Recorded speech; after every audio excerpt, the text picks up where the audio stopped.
నమస్తే నేను Kavitha. Welcome to iDream. సానా పెద్ద కథ సామి. రక్తంతో సాంద్రమే ఎరుపెక్కిన కథ.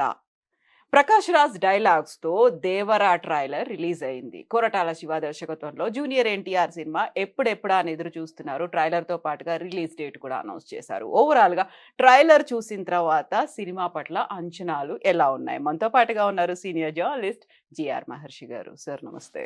నమస్తే కవిత గారు. సార్, 'దేవర' ట్రైలర్ చూసిన తర్వాత ఏమనిపించింది? ఎలా ఉంది? రియాక్షన్స్ బోల్డ్ అని కనిపిస్తున్నాయి, వినిపిస్తున్నాయి. మీకేమనిపించింది? ఒకటి ఆ కథ ఏదో కొంచెం రివీల్ అయినట్టుగా అనిపించింది నాకు. ఓహ్! దాంట్లో కొంచెం అంటే గుప్పిట మూయడం అనేది ఒకటి ఉంటుంది కదా. హ్మ్. ఆ ట్రైలర్ చూడంగానే మనకేమనిపిస్తుందంటే ఇద్దరు ఎన్టీఆర్లు ఉన్నారు. హ్మ్. Double action. హ్మ్. ఒకటి ఏదో సముద్రానికి సంబంధించి ఒక ఆధిపత్యం మీద జరిగే పోరు. ఒక ఆయన ఒక ఒక ఆధిపత్యాన్ని ఫినిష్ చేసేసి ఉంటాడు. హ్మ్.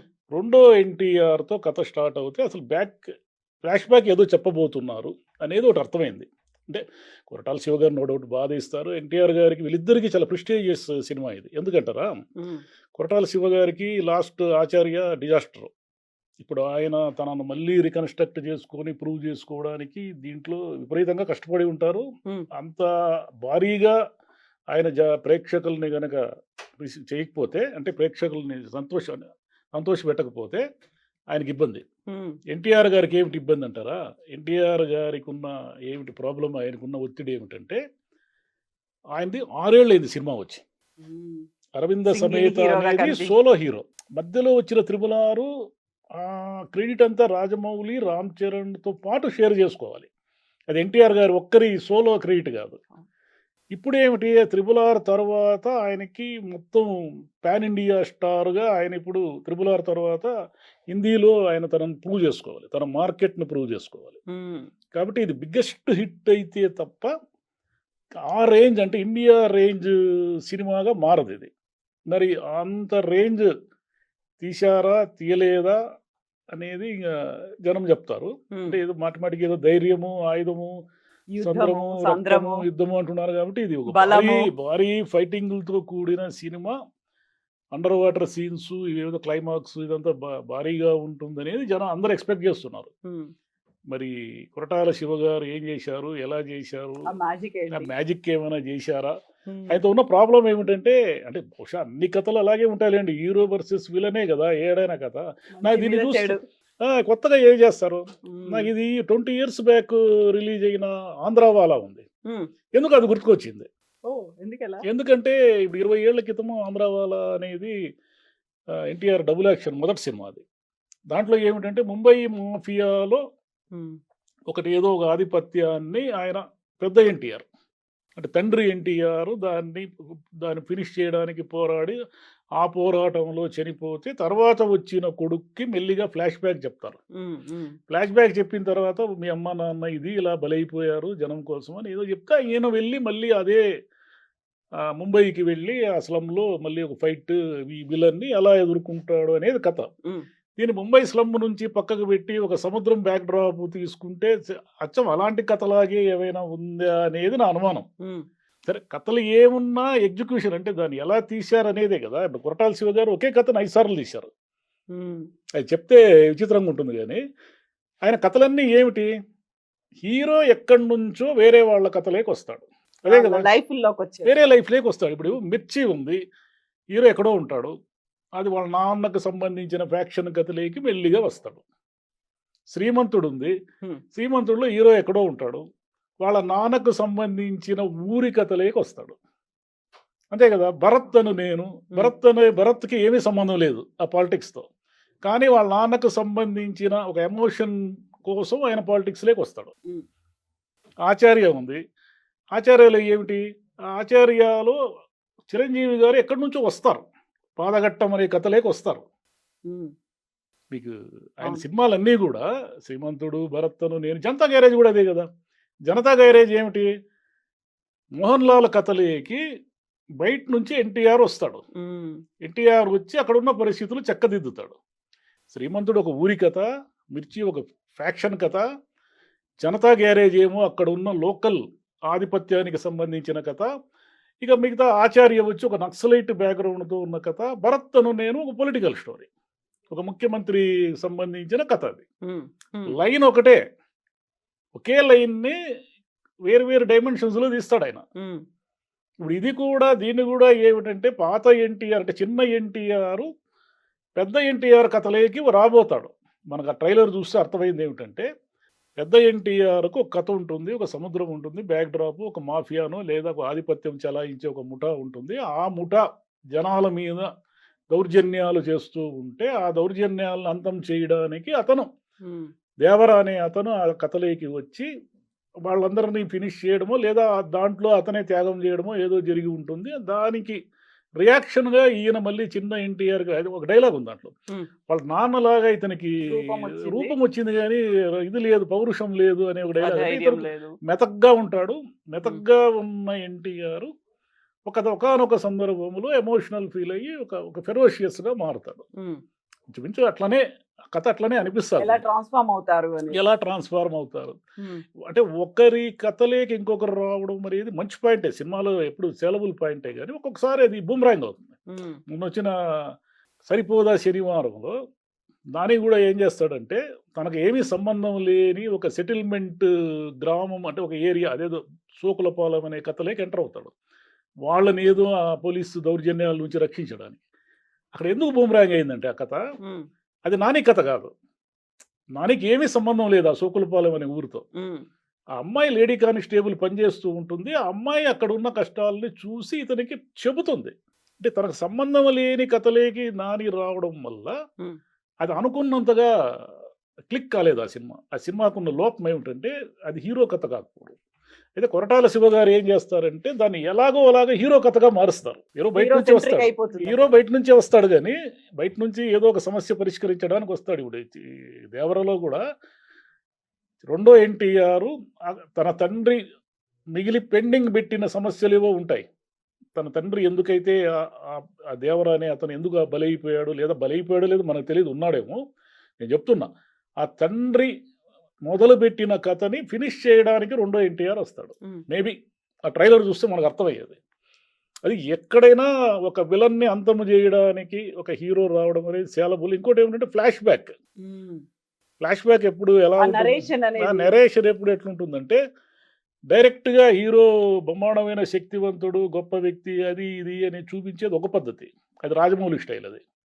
రాజమౌళి ఏం చేస్తాడంటే మీకు ఉదాహరణకి 'బాహుబలిలో' హీరో ఎంతటి బలవంతుడు అనేది ఎవరు చెప్పరు. ఉమ్, ఒక సీన్‌లో చూపిస్తాడనమాట. ఒక సీన్ ఏమిటి?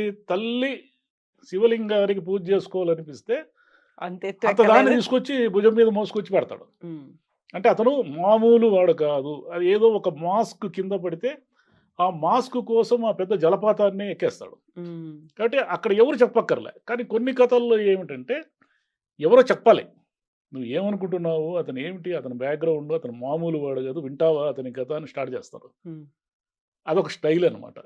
ఫ్లాష్ బ్యాక్ స్టైల్ అంటారు దాన్ని. కేజీఎఫ్ లో మనం చూసాం. కేజీఎఫ్ అద్భుతమైన నెరేషన్ అది. అంతకు మించిన నెరేషన్ ఈ మధ్య కాలంలో రాలే. అంటే ఒక్కొక్కటి కథని ఎలా విప్పుతూ వస్తారు. అంటే చిక్కుముళ్ళు వేసుకుంటూ వచ్చి కథని ఎలా విప్పుతూ ఒక్కొక్కటి ఇప్పుడు ఏమిటంటే జనం విపరీతంగా తెలివి మీరిపోయారు. వెబ్ సిరీస్, కొరియన్, జాపనీస్ అవి ఇవి వాళ్ళు చూడందే లేదు. ఇప్పుడు ప్రపంచంలో ఉన్న అన్ని సినిమాలు చూసేశారు. వాళ్ళు కొత్తగా వాళ్ళని ఎంగేజ్ చేయాలి. కొత్తగా వాళ్ళని థియేటర్‌లో 2-3 గంటల సినిమా ఇది. అందులో ఎక్స్‌పెక్టేషన్స్ కూడా చాలా ఎక్కువగా విపరీతంగా ఉన్నాయి. ఉన్నాయి. 6 ఏళ్ల తర్వాత ఎన్టీఆర్ గారి మీద, కొరటాల శివ గారి మీద విపరీతంగా ఎక్స్‌పెక్టేషన్స్ ఉన్నాయి. ఈ ఎక్స్‌పెక్టేషన్స్ అందుకోవాలంటే ఏం చేయాలంటే ఆ కథ 3 గంటల సేపు మనల్ని కదలకుండా కూర్చోబెట్టాల. మనం ఫోన్ చూసుకున్నామంటే ప్రమాదంలో పడినట్టే. ఇప్పుడు ఏమిటి ఏదన్నా చిన్న మనకు ల్యాగ్ అనిపిస్తే మనం వెంటనే చేసేది ఏంది? వాట్సాప్ మెసేజ్ ఏమొచ్చిందా అని చూసుకుంటాం. ఫోన్ ఆన్ చేశామంటేనే ఏ సినిమా అయినా ప్రమాదంలో పడినట్టే. లేదని అర్థం. 3 గంటల సేపు కూర్చోబెట్టడం చాలా కష్టం. ఎందుకంటే ఒక్క 2 నిమిషాలు వచ్చే రీల్స్‌నే జనం భరించలేకున్నారు. వాడికి అది కూడా ల్యాగ్ అవుతోంది. వెంటనే టిక్ టిక్ టిక్ అని ఇట్లా తిప్పేస్తూ ఉంటాడు వేలుతో. అలాంటిది 3 గంటల సేపు ఒక ఎమోషన్‌ని, ఒక ఫైట్స్‌ని, ఒక రొమాన్స్‌ని, ఒక హీరోయిజాన్ని ఎలివేట్ చేస్తూ ఇవన్నీ చెయ్యాలి అంటే చాలా శక్తి కావాలి ఇప్పుడు సినిమా ఫిల్మ్ మేకర్స్‌కి. మరి అంత శక్తి చూపించారా? చూపలేదా? అంటే హీరో ఎంత శక్తిమంతుడు అనేది ఎప్పుడు పాయింట్ కాదు, ఉమ్, విలన్ ఎంత శక్తిమంతుడు అనేది పాయింట్. విలన్ ఎంత శక్తిమంతుడైతే హీరో అంత ఎలివేట్ అవుతాడు. ఆ, ఇప్పుడు బాహుబలిలో రాణా లేకపోతే మీరు ఒకసారి ఊహించండి, అవును. ఏముంది ఆ సినిమా.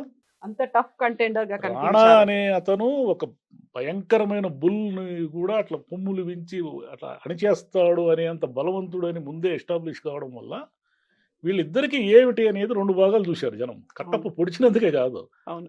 అసలు ఎందుకు పొడిచాడనేది పక్కన పెడితే, ఆ 2 భాగాలు చూడ్డానికి ఏమిటి కారణం అంటే, విలన్ అంత బలంగా ఉన్నాడు దాంట్లో. ఉమ్. దేవరలో గూడా బహుశా సైఫ్ అలీ ఖాన్ సైఫ్ అలీ ఖాన్ విలన్ ఉన్నట్టుగా ఫస్ట్ తెలుగు మూవీ కదా, ఇప్పుడు విలన్ గా బాగా పనికొస్తాడని అక్కడ ఆదిపురుష్ తర్వాత అర్థమైనట్టుంది. ఆదిపురుష్ ఒకటి ఉంది కదా. కరెక్టే. ఆదిపురుష్‌లో అదేదో కొంచెం మంచి సినిమానే అది. కానీ మనకు ఆ రామాయణాన్ని అలా చూడడం మనకు తెలీదు. సరికొత్తగా అందుకు అనిపించింది. కన్‌ఫ్యూజ్ అయిపోయినాం మనం. ఆ డిజిటల్ వేలో రామాయణాన్ని చూసి మనం రామాయణాన్ని ఎప్పుడు అదేమంటారు, ఒక ఆధ్యాత్మికంగా, ఒక ఎమోషనల్‌గా ఇలా చూస్తాం మనం. అవును. మీరు టీవీలో మన ఓటీటీలో చూడండి అది. చాలా బాగుంటుంది ఆ సినిమా. ఉమ్, థియేటర్‌లో దాన్ని భరించలేకపోయినారు. థియేటర్‌లో చాలా కన్‌ఫ్యూజ్ అయిపోయినారు. ఉమ్, మనకి సాంప్రదాయకంగా మన మెదడులో కొన్ని ముద్రలుంటాయి. రాముడు ఇలా ఉండాలి, సీత ఇలా ఉండాలి, రావణుడు ఇలా ఉండాలి. రావణాసుడి 10 తలలు ఆ 10 ఇలాగే తలలు ఉంటాయి. ఇలాగే ఉండాలి. వాడేదో పాములు, గీములు అనేసరికి మనం కన్‌ఫ్యూజ్ అయినాం.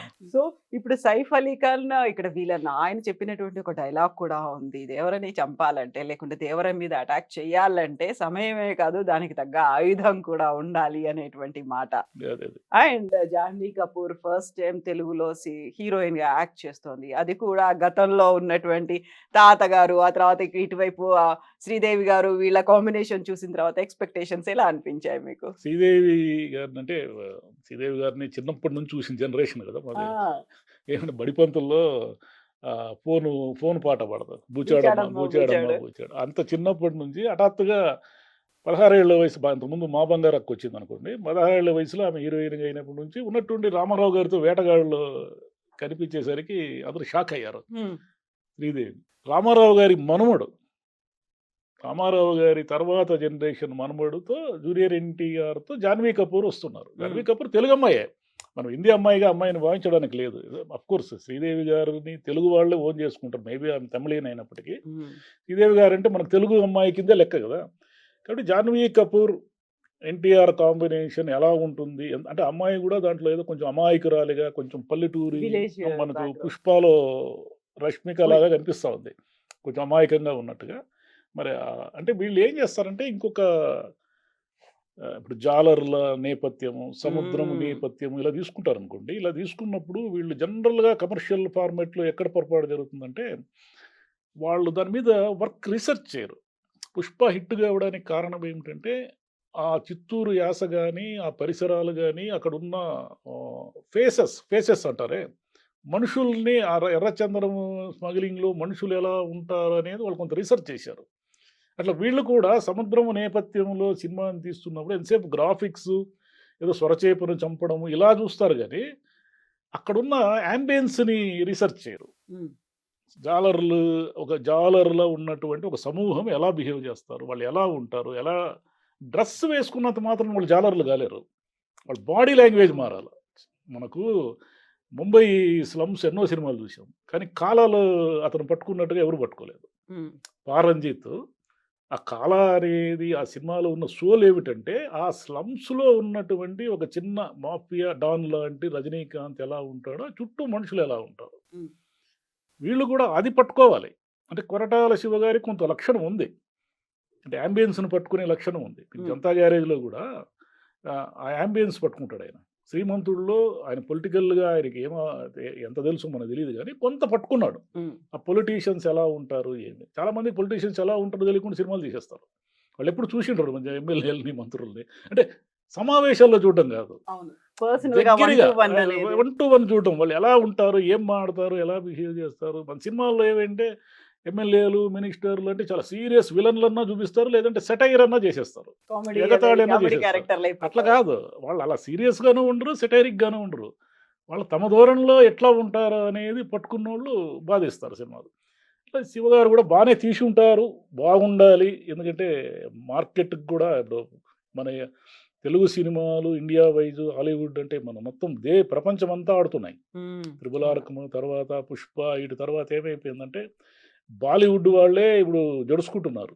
మన తెలుగు సినిమాలు, సౌత్ సినిమాలు వస్తాయి. ఈ 'సలార్' గాని, 'కేజీఎఫ్' గాని ఇవి వచ్చిన మన కాంతారా 'కాంతార' ఇవి వచ్చిన తర్వాత ఏంటంటే బాలీవుడ్ అంతా జడుసుకుంటా ఉంది. వాళ్ళకేం అర్థం కావడం లేదు ఏం సినిమాలు తీయాలో. మధ్యలో కల్కి కూడా మధ్యలో 'కల్కి' ఒకటి. ఉమ్, కాబట్టి ఇది మళ్ళీ మన జూనియర్ ఎన్టీఆర్ గారికి, కొరటాల శివ గారికే కాకుండా తెలుగు ఇండస్ట్రీకి అంటే ఒక వరల్డ్ వైడ్ మార్కెట్ ఉమ్. క్రియేట్ కావడానికి ఈ సినిమా ఎంత సక్సెస్ అవుతుందనేది ఆధారపడి ఉంది. సో క్యూరియాసిటీ అయితే అటు ఆడియన్స్ లో ఇటు తెలుగు ప్రేక్షకుల్లో కూడా బాగా పెరిగింది. ఓపెనింగ్స్ బీభత్సంగా వస్తాయి. ఎందుకంటే చాలా కాలం అయింది కాబట్టి ఆయన సినిమా వచ్చి. రెండోది సినిమా కొంచెం క్లిక్ అయిందంటే ఓకే. కొంచెం క్లిక్ అయినా వెళ్ళిపోతుంది. Hmm. మరీ తేడా కొడితే ఇంకేం చేయలేము. కనెక్ట్ అవడంలోనే ఉంది. కనెక్ట్ అవ్వడంలో మీకు ఏ కథ చెప్పినా పెద్ద హీరోలు కథ కనెక్ట్ అవుతుంది. అయితే అది బాగా చెప్పారా లేదా? ఉమ్, 3 గంటల సేపు ఆ కథని కొంచెం కొంచెంగా ఇప్పుడు ఆయన ఏం చేశాడు ట్రైలర్‌లో ఓపెన్ చేసాడు. ట్రైలర్‌లో కథ మొత్తం ఓపెన్ అయిపోయింది. ఆ కథను ఎవరైనా ఊహించుకోవచ్చు. తండ్రి కొడుకులు ఒక విలను సముద్ర నేపథ్యము. ఇది కథ. ఈ రివీల్ అయిన కథని ఆయన ఎంత గ్రిప్పింగ్‌గా చెప్పినాడు, ఎంత చెప్పాడు అనేదే పాయింట్. 2 నిమిషాల 40 సెకండ్ల ట్రైలర్ లో ఏం చెప్పారు అది సినిమాకి ఎలా 2 గంటల 50 Yeah. నిమిషాలు పైగా ఉంది. దాదాపు 3 గంటలు ఉంది ఆ సినిమా. అంటే సెన్సార్ Yes, sir. మనం చదివిన రిపోర్ట్ ప్రకారం నియర్లీ 3 అవర్స్ ఉంది. Hmm. 3 అవర్స్ కూర్చోవాలంటే మరి ఇది పెద్ద సవాలే. Hmm. కానీ ఎన్టీఆర్‌కి ఉన్న స్టామినా ఉంది కదా! Yeah. ఆయనకి ఉన్న స్టామినా మామూలు స్టామినా కాదు. Hmm. కాబట్టి